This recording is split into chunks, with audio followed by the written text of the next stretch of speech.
இட்லி தோசைக்கு பதிலாக என்ன செய்யலாம்னு நீங்கள் யோசிச்சிங்கன்னா கண்டிப்பாக இந்த சேமியா பாத்தை ட்ரை பண்ணுங்கள். ஒரு பேனில் தண்ணி ஊற்றிக்கோங்க.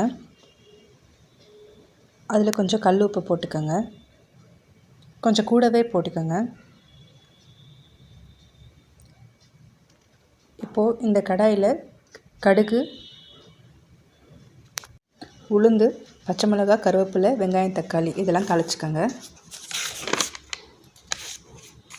இந்த சைடு கேரட்டு, பீன்ஸு நைஸாக சாப் பண்ணதை தண்ணியில் போட்டு வேக வச்சுக்கலாம்.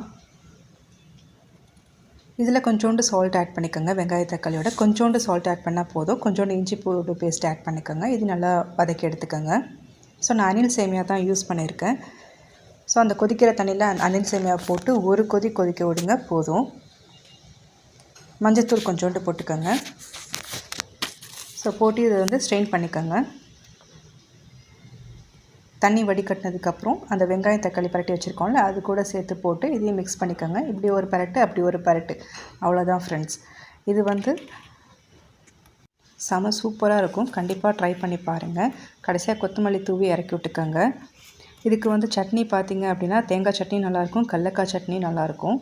இது எப்படி இருக்குது அப்படின்ட்டு கண்டிப்பாக செஞ்சு பார்த்துட்டு கமெண்ட்டில் ஷேர் பண்ணுங்கள். அவ்வளோதான், இதை ஹாட் பேக்கில் மாற்றிட்டேன். ஸோ எப்படி இருக்குது பாருங்கள். ஸோ இதுக்கு நான் தொட்டுக்க பார்த்திங்கன்னா இன்றைக்கி நான் கடலைக்காய் சட்னி செஞ்சுருக்கேன். அவ்வளோதான் ஃப்ரெண்ட்ஸ். டாட்டா.